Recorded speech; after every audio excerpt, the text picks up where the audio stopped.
Hello, I'm Rebecca Bradley. This is the Virtual Crime Book Club. It is Monday, the 19th of August 2024. And today we are discussing Bad Men by Julie Mae Cohen.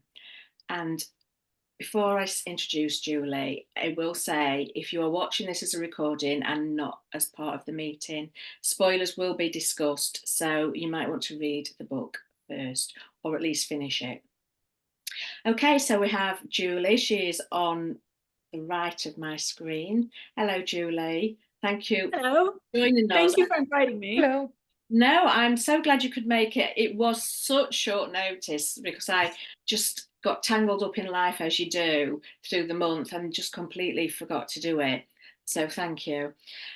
What I'll do is read out a brief, truncated bio that I nabbed from your website. So hopefully I don't butcher it too much. Julie grew up in the Western Mountains of Maine. Let me put this in front of me. Where she spent many an hour walking to and from the library. Writing her first novel at 11 about a girl wizard by hand, she went on to study English Lit at Brown in the US and Cambridge in the UK. After becoming a teacher and failing at writing a novel that would be accepted, Julie then failed to give up and is now translated in 17 languages and has sold over 1 million copies globally, and has also been optioned for film and TV. So that's very good after failing to give up. It's not an easy career to get into, so that's impressive.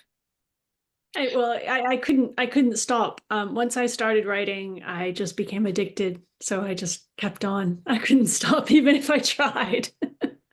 How many years did it take then from submitting your first one to getting an agent? It probably took 3 years, but I wrote 5 books in that time.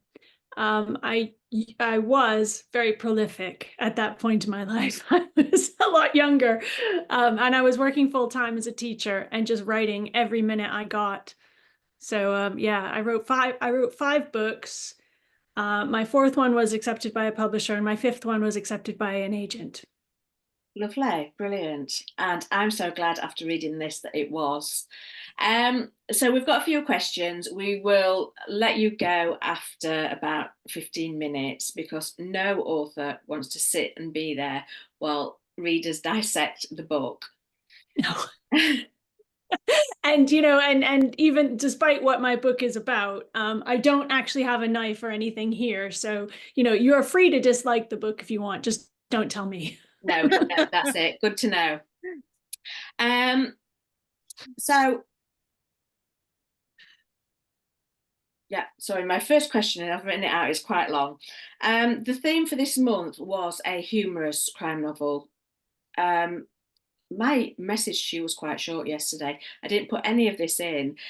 It was actually chosen by the members. We nominate several books and then they vote and choose it. So it was chosen by the members to read.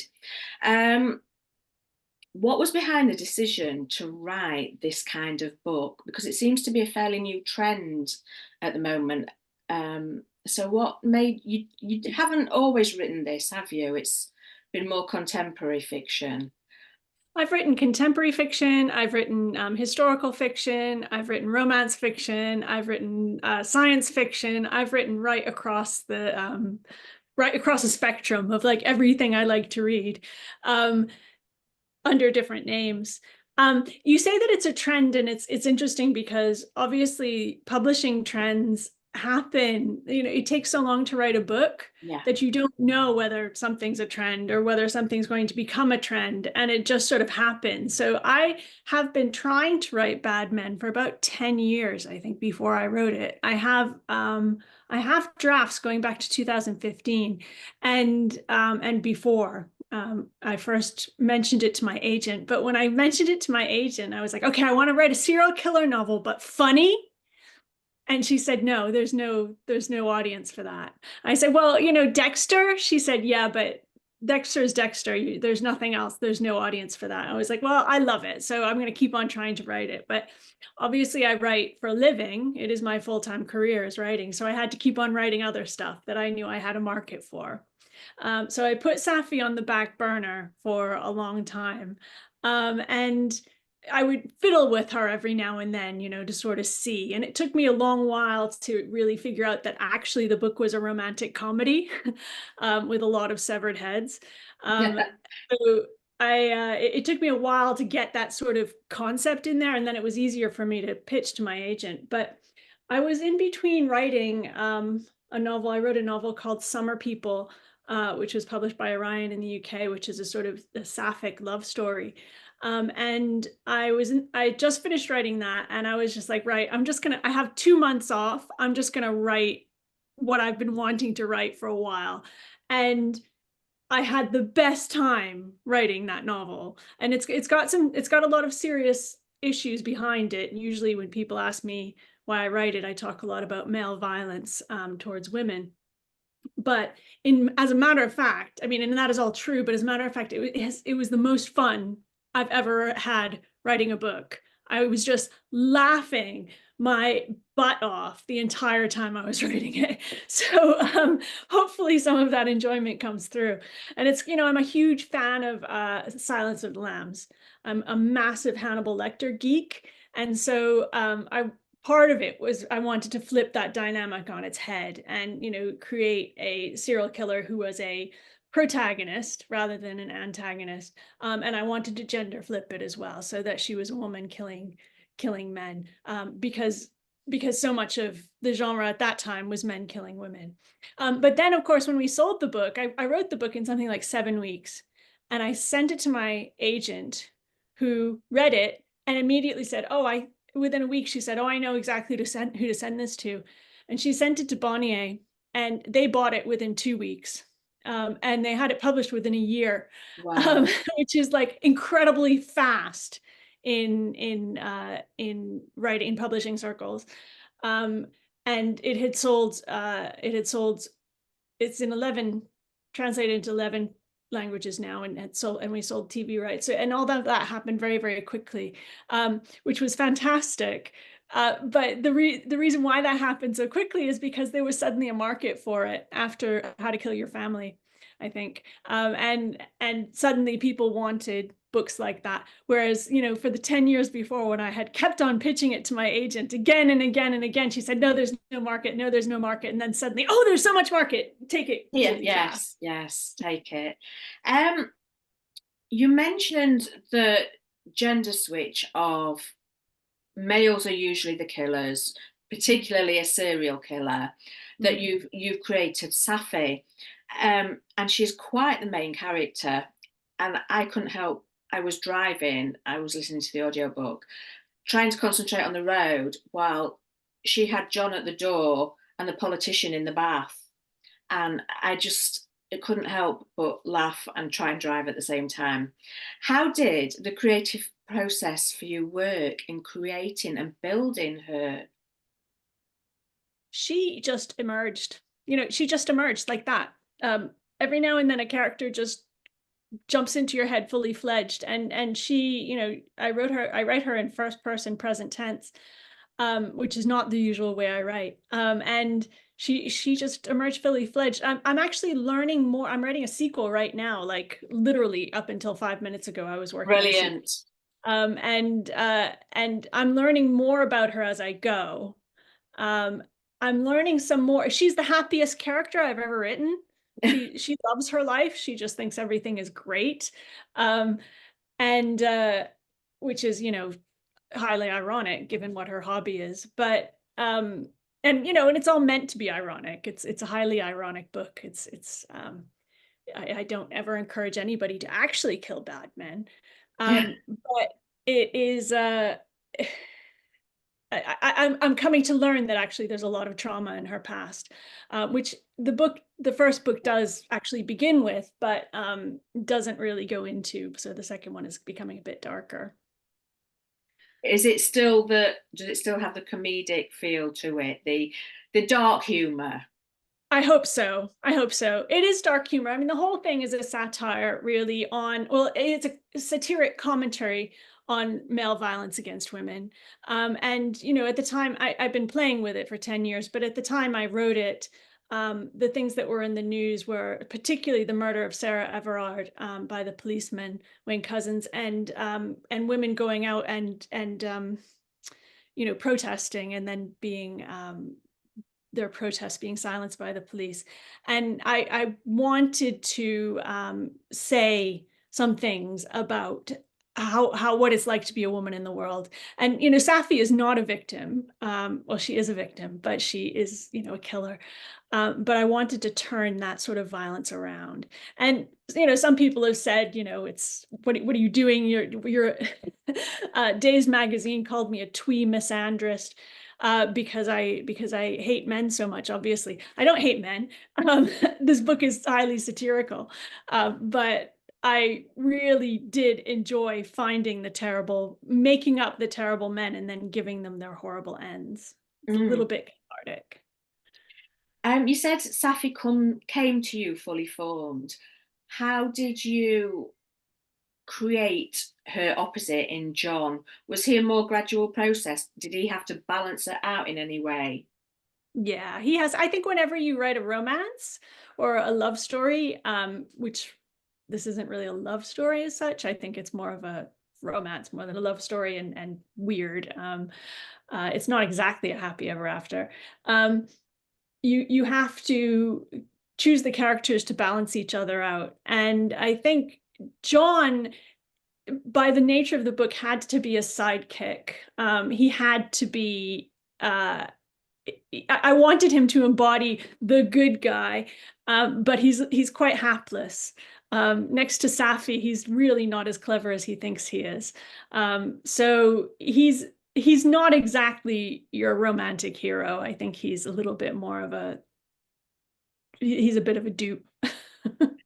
And was that important to have him that way? Because it's a dual point of view book, so you hear from both Saffy's point of view and John's. So did you feel that he was needed and his voice was needed to balance her out? Yes, I thought his voice was needed because he is struggling with a different aspect of violence. He's struggling with the aspect of glamorizing violence. She has very little compunction and guilt. She's a sociopath, but he has an overdeveloped guilt gland. And so I wanted it to be, you know, two sides of the same coin, two people obsessed with murder, but from two different angles. And also I wanted you to see Saffy as other people see her, because we spend so much time in her head. I wanted you to see her as Jonathan sees her. So you can see how convincing her mask actually is. Like, she talks directly to the reader, but John doesn't talk directly to the reader. John is we all get John's perspectives in a different way, and I wanted him to inject a little bit more reality into the world, as opposed to what as opposed to Saffy's view of reality. Yeah, the meeting between Saffy and John, the second meeting where he knew about it, were you cautious at all about doing that with the dog? Because all writers are told, don't hurt the dog. But I didn't hurt the dog. So yeah, a lot of several readers have said, "Oh my God, that dog!" But the dog isn't hurt. So I did. For me, it was a reverse Lassie moment. I don't know if you remember the classic Lassie. You know, there's a kid in the well, and Lassie goes and finds somebody to save it. So that's why I chose to put the dog in the well, because I was like, I was trying to do a meet cute, but you know, it's such a the book is really self-referential in a lot of ways, and you know, just refers to some of my favorite things, some of my favorite tropes. I wasn't worried because I knew the girl was going to be fine. And I know that girl actually ultimately ends up on top. You know, she is, in some ways, she is the real heroine of the novel, because she knows exactly what's going on. I mean, she's really the only creature who knows everything. And is still pure at heart. So I absolutely love her, and I promise I will never hurt her. Yes, it was a meet cute in a serial killer kind of way. But I wanted to show, what a sociopath she really is. And for some reason, people, I mean, I don't know how many people die in that book, at least a dozen. And, but people get more upset about the dog, who is equally fictional, but, Yeah. but It the doesn't dog matter is, how many heads roll out of fridges, it's the poor dog. right, right. Which I think is funny. I think it's funny because I love dogs. Absolutely obsessed by dogs. Girl is modeled to a certain extent after my dog, although my dog is, well, I keep on calling, Saffy calls Girl the ugliest dog in the world, and my dog, of course, is very beautiful, as all dogs are.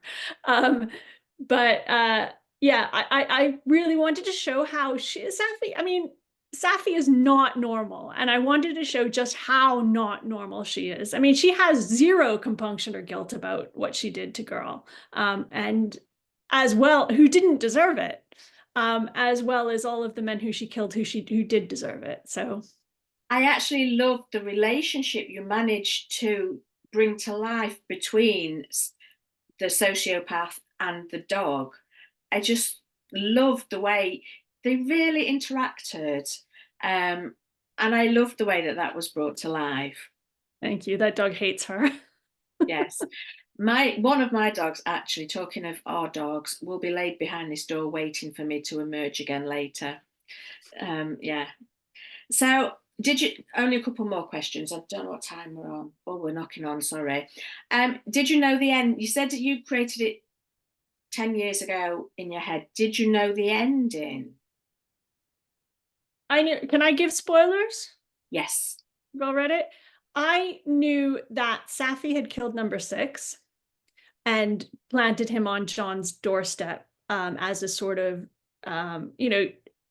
one of the reasons why Girl hates her is because she's quite like a cat. So sort of like as a gift to sort of leave for him to get his attention. So I knew that. I knew Simon Simmons and what he was doing, but I did not know that Saffy was going to frame Simon Simmons, until almost when I wrote it. So Saffy surprised me on that, and I had to do a little bit of retconning in, to make sure that it worked narratively. I knew that they were going to have a massive kiss over a dead body.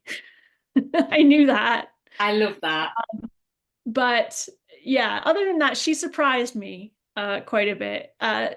Cyril Walker also surprised me a lot. The bin bag killer. I didn't expect him at all, and so he sort of turned up. So I was surprised at various points in writing the story, even though normally I do plan things out in quite a bit of detail. I was just about to ask, are you a plotter or a pantser then? I'm totally a plotter. But for this, I usually plot out things in a huge amount of detail. But this book, was one of the more straight. It happens almost chronologically. There are a few flashbacks, but it's not as complicated as a structure as some of my other books. So I was able to wing it a certain extent to this on that one. And I'm winging it to a certain extent on this one too. And I think it's just because Saffy is so strong, that I think she just gets up to things. And as I write, she comes up with stuff that I wasn't expecting. And I like to be able to go with it. I'm really glad that you've said there's another one, because I was going to ask if there were any plans to continue in this kind of genre, but you're actually doing a sequel. I'm doing the sequel, and then I have another book, a standalone, unrelated book out, in October in the UK, and I think it's in March in the US. That one's called Eat, Slay, Love. And it's about 3 women who are who have nothing in common with each other except for the man who they're holding hostage in their basement. Brilliant. I can't wait for both of those. Last question then. Where can readers find you online? Sure, I am not really on Twitter these days, but I'm on Threads, as Julie Cohen author. I'm on Instagram as Julie Cohen author. And I have a online creative writing school, which is called Novel Gazing with Julie Cohen. And I actually bought the post-it note one. Oh, thank you. Yes, it's great. Thank you. I've been using Post-it notes today. You've been using them today. I've got them on my notice board, and they're staying stuck up there. Now I've learned how to peel Post-it notes off. Okay, quickly, does anybody have a burning question? No, looks like I've asked them all. Thank you so much for doing this at such short notice, Julie. I really appreciate it. It really was last minute. Yeah, it was, but it's my pleasure. I'm in the States on holiday right now, so it was nice to have an excuse to talk books for a little bit. Well, I'm more grateful that you're on holiday as well and you've done it. So I'm working on holiday. So much. Thanks, Julie. Thank you. Have a good meeting. Take care. Thank you. Thanks for having me. Bye. Bye. Well, Julie was delightful. Yeah. I need a drink now. Wait a minute. And I came up with some more questions for our meeting while we were talking about the book, because sometimes I normally read right up until the meeting date. I read quite late, but this book I read early, so it's been a couple of weeks, I think, since I read it. So we will start the meeting as we usually do. Did you enjoy or not Bad Men by Julie Cohen? I enjoyed it a lot. Liked it. So, No. Did anybody enjoy it? I enjoyed it. Yes. I think it was what the theme was all about. Like a dark humor killer. Yeah. It was, no, I enjoyed it. It was fun. It was easy to read, and I had fun reading it. Yeah, you just had to swallow the fact she was a psychopath, and but I was rooting for her. I liked her. She gets away with it. Yeah. And I think that shows excellent character creation when you're actually rooting for the serial killer. So yes, were there any parts in particular that stood out of the book that were good for you? For instance, I really was laughing while I was driving when John came to the door and she had the politician in the bath and he kept making noises. I think for me the final third of the book I thought was much more effective. You know, the point from which they kind of start to work as a bit of a double act almost. I thought that was much more effective, and they were kind of able to interact. But I thought it was funnier as well. There was a comedy double act. That's the bit I enjoyed. Really, was the final third, and I enjoyed. Weirdly, I enjoyed the opening chapter as well, which was the most serious chapter, actually, and most disturbing chapter, probably. I was just about to say that the beginning was quite serious, and I thought, is this really going to be a comedic, humorous book? But it was kind of just the setup to who she was and how she got to be her place, rather than just saying, here's a character, you've got to believe in her. It was creating her for the readers. What put people off that didn't gel with the book? I did find it. Sorry to hog the Zoom. Hog away. I maybe it's just my gender being an issue, but I struggled to deal with her as I thought she was just unlikable. I mean, she spent most of the book entrapping, gaslighting, and generally manipulating poor Johnny. Maybe that's, maybe I'd be more sympathetic with her if I wasn't a bloke. I don't know, but yeah, I found that just quite difficult to deal with. I just found her quite unlikable. I loved her. I think she was great. Shall we discuss this? Out of the women then, did you like her? Yes, I did. I think there are some no's. Yeah. Chris, did you dislike her? Didn't dislike her at all. I wanted her to kill more people, and That's a terrible thing to say, but Yeah. I really liked the opening chapter, just like Clark was saying, and I know it had very serious issues, but the fact that she then killed him, and I thought, okay, she's going to be doing things like this all the way through the book, and there just wasn't enough of her killing people, and it was mentioned, but I felt the first chapter almost was the strongest. So are you saying you wanted more on the page murder? I agree completely. The only people she kills are historical killings until the Conservative MP. And even he's a sort of comedy killing. Yeah. Yeah, there's a lot more said about the bin bag killer than her killing. Sorry. Because it's like Julie said, it's a romance also, right? So there is an emphasis on the romance and the relationship and everything that she's willing to do to get the man that she's now obsessing over. So yeah, there are not that many killers. No. Yeah, but And she shouldn't have just killed bad men. There are also bad women out there.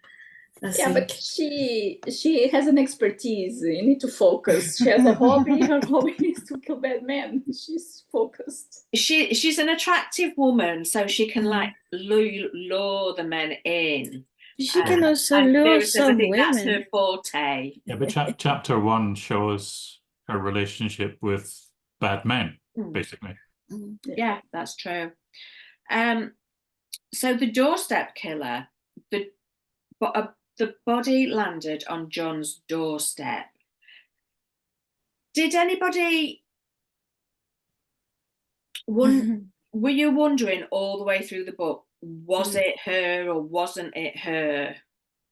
I think as soon as Cyril denied it was him, there was only really one other person that was a realistic possibility, I think. I thought it was her from the start, because I was like, she's a character that she's willing to do whatever to get what she wants. And I'm pretty sure she did this to connect with John, to find an excuse to connect with John, or to promote his career, or to do something. So yeah. No, I went completely like the book wanted us to go, is to discover right at the end that it was actually her. So I just didn't have any foresight at all in this book.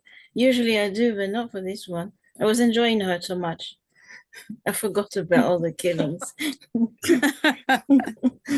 There was this romance going through it. Did you feel her feelings towards John were genuine? Yeah, I thought so. In a weird way, she was very, because she's always so intense, the way she's with Susie, it shows that very, I mean, if she wasn't careful, she would probably smother Susie with all her love. But she has learned from, I suppose, looking at other people not to do that. I mean, she even mentions it, you know, it's her life. She should just, I can't do anything about her love life. But I think with John is something also very strong, which she, you know, it's like she's got this fixed idea and she won't move from that. I think it's probably not love, it's obsession. So she's just obsessed. Well, there is obsession, yes. Maybe she will end up killing him in the second book. I think that will be fitting, because she's very obsessed. But as soon as he disappoints her or something, she will just get over him and just kill him. I hope she kills him. Oh, I hope she doesn't. What are you saying, Craig? Oh yeah, I thought she was too calculated to really like or love John. You know, I just didn't trust her all the way through. So even towards the end of the book, I still didn't know whether she wanted to get with John or kill John. I just didn't know where she was going with that. So all the way through, I just thought it was a calculated approach to try and get to him, or as close to him as she wanted to, for whatever reason she wanted to. I could never work it out. And answering your previous question about the body on the doorstep, I thought it was her as well. You know, so I just couldn't work this book out as all the way towards the end. Although I could see the thing where she was overdoing it, like when she supposedly discovered the body in Simon's fridge and yelled, and the yell wouldn't stop. Yes, she wouldn't. I thought she was overdoing it, and I knew she wasn't surprised at all. Anyway, she's used to bodies in that state anyway. Why did she scream? But despite that, I still didn't work it out that she did it. I can't believe it. She's playing her part, isn't she, of the frail female that needs a man to come and save her. And I imagine that's how she keeps everybody away from thinking, but no understanding who she really is. I think the second book will be really interesting. If John and her are together in a relationship, like married, how she then continues with a hobby and keeping him out of it, which I think will be really interesting. I kind of thought that's what the first book would be about, you know, that sort of interplay between her secret hobby and their relationship. But it didn't happen. But it wasn't really that, How did you find, I think we've been running 3 years now, or is it 4? No, it's 4 years. We started in the pandemic. And we've only ever really read straight, serious crime. How did it feel having that? There's some humorous scenes in this book. Did it detract? Was it the humor that detracted? I don't think it was the humor. With humor, with dark humor. So for me, I read lots of books with dark. I like the crime. I like very dark crime novels like Nordic noir, which are very, very hard and very dark. But I love the dark humor in this type of books. So I've read a few. Yeah. So would you read more in this current trend of I've murdered my parents and what have you? It depends. I would read her, but I don't know if I would read the others. I mean, I may try another one. But this one, I actually really liked it, whereas I don't know if I would like the others. And it's the nice thing about book club, we can try different books, can't we? I really like the subgenre, and I had read all of the books except Bad Men and How to Kill My Family or whatever, and I went ahead and read that one, and I liked it better. I like Bad Men, but then after I read How to Kill Your Family or My Family, whatever, I like that one even more. I thought the writer was fantastic, and so I like dark noir humor. So this was fun for me. That's good. Great.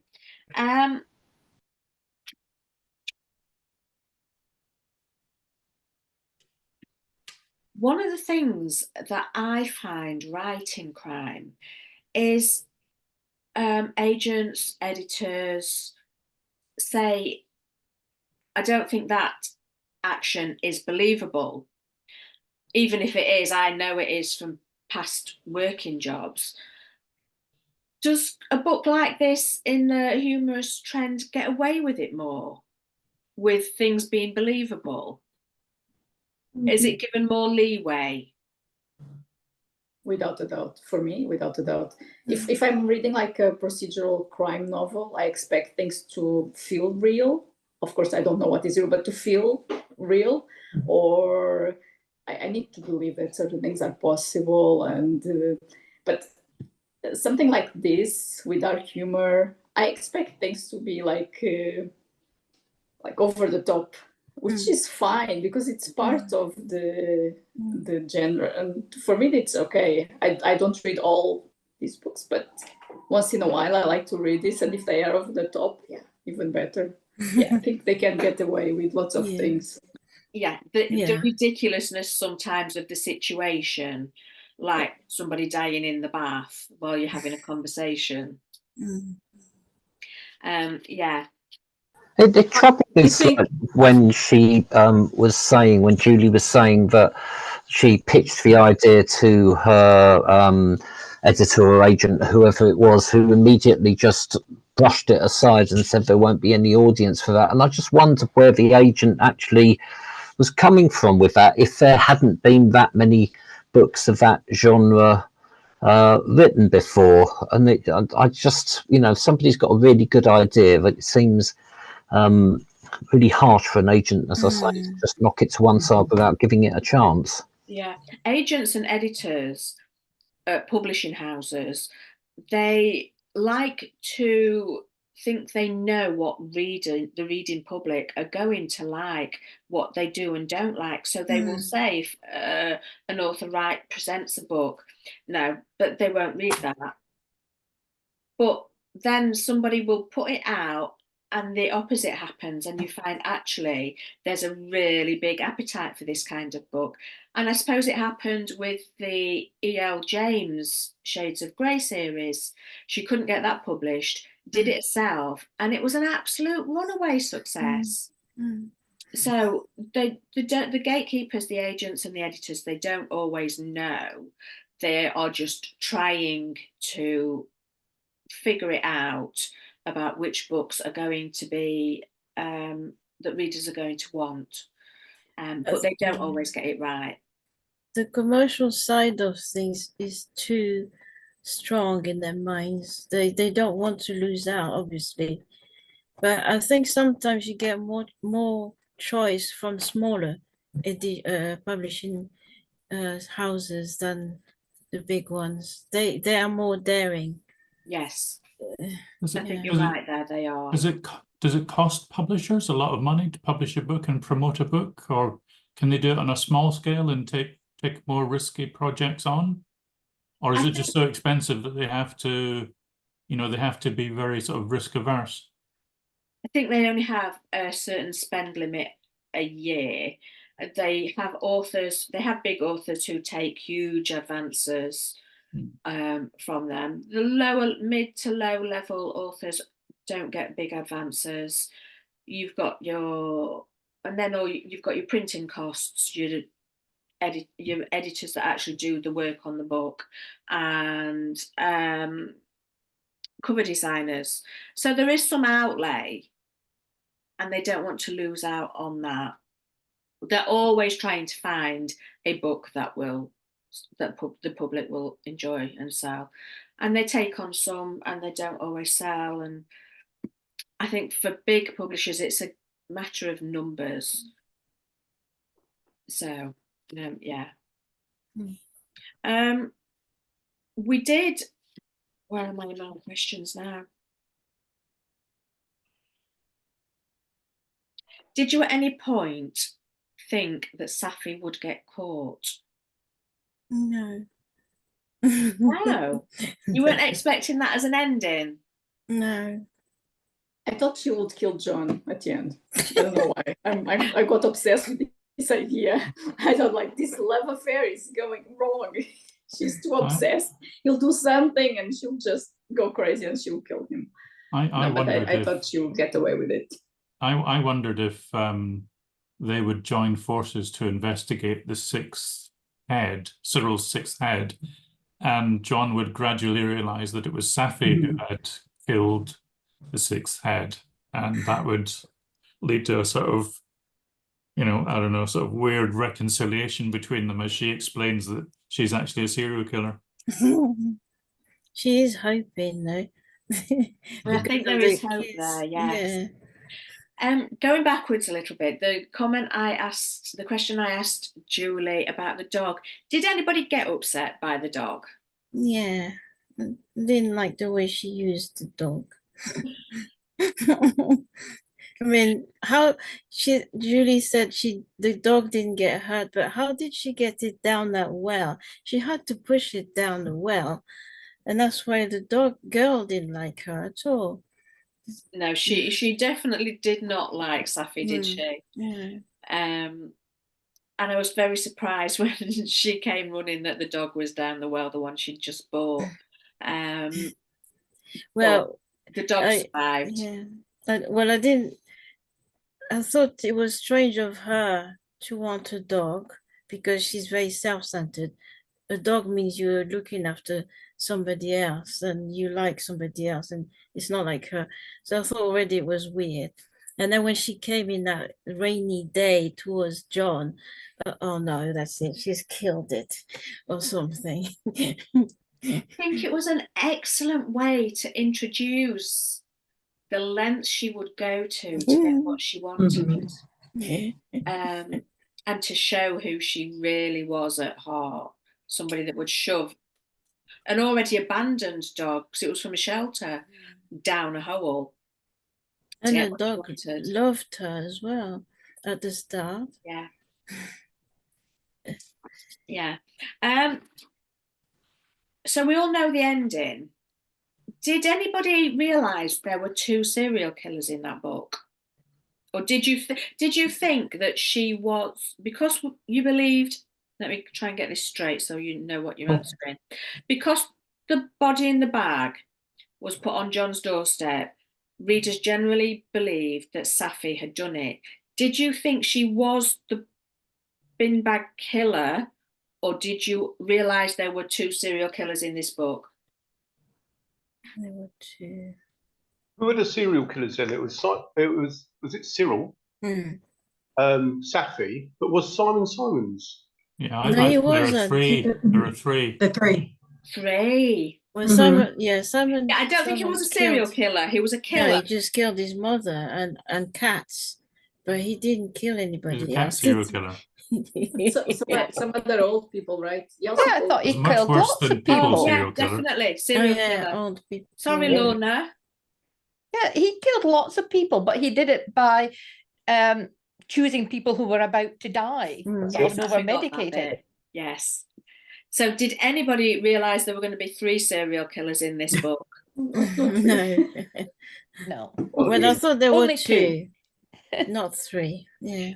So we didn't believe that Saffy was the bin bag killer. No. We think she just mimicked him to get John's attention. Well, I didn't think it until the end, so I'm a bit wrong there. Did we like John? I don't like his job, but I like him. I don't think he liked his job at the end, did he? No. I think that's his issue. Yeah, well, it took quite a lot for him to abandon that podcast. I think when you've got a platform that is doing well, it's hard to see that there's any, you're doing harm in it. So yes. So what did you think of the ending?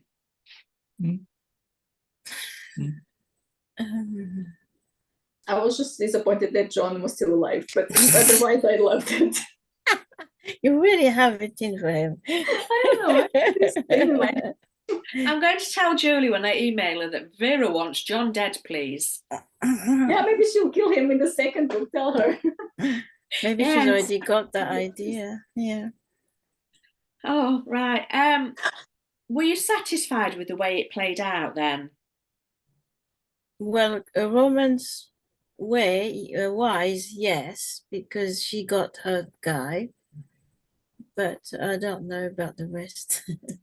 I was surprised that Saffy's boyfriend Finley didn't die. More than John. My disappointment in John was that to me, for a sort of romance serial killer novel, he was just sort of an ordinary guy. He didn't really stand out to me, but Finley did as a bad boy or bad man. And so I was surprised he didn't get it. And at the end, it seems as if Susie's reconciled herself that he's going to be hanging around. So I suspect he would be my guess of if he remains in the series of one day disappearing as a bad man. Well, it's because probably would have a terrible effect on Susie. That's why Saffy didn't want him to die. And because Saffy is not very good at psychology, I think. She just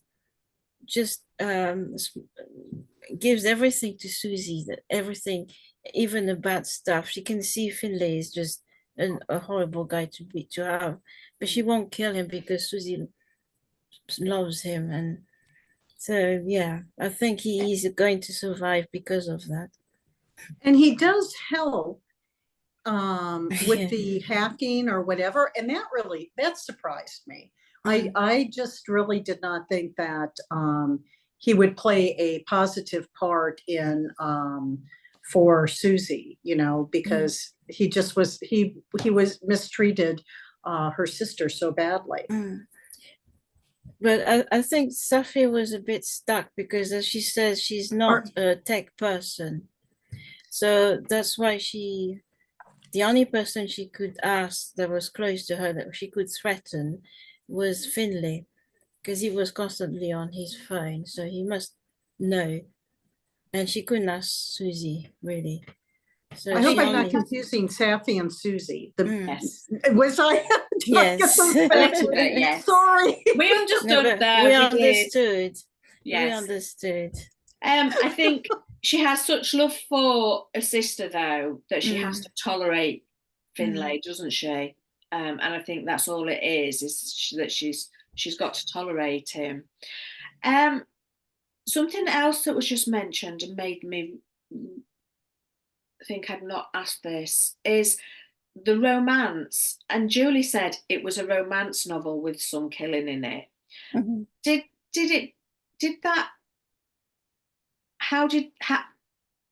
get my questions out properly at some point tonight.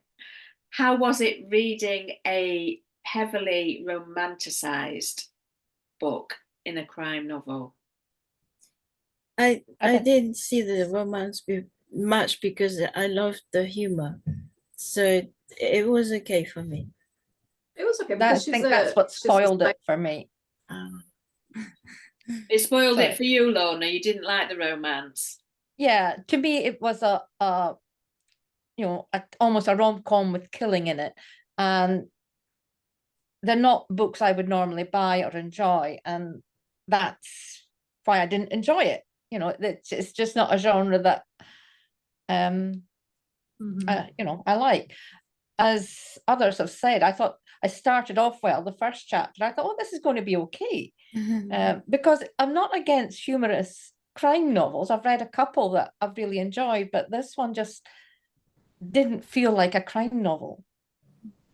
Even with all those heads. Yeah. They were in the freezer. They were all right. They were fine.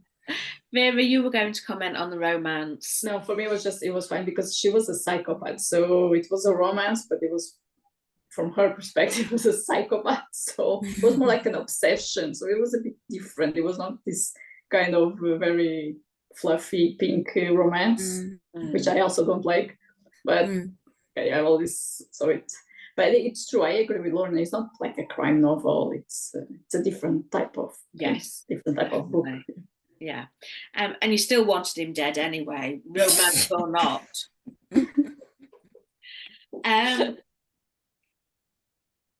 So you didn't think that she would be caught.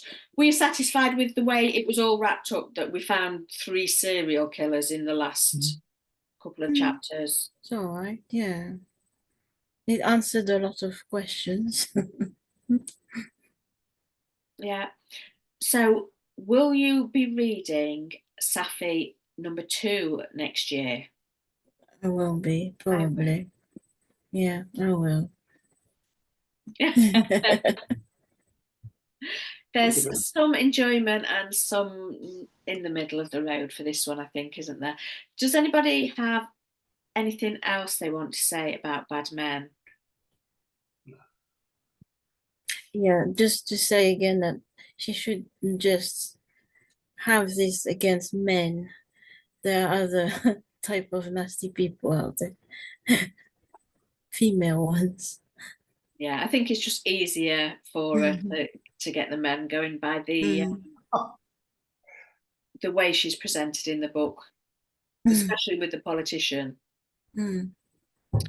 So, has everybody said what they need to about bad men?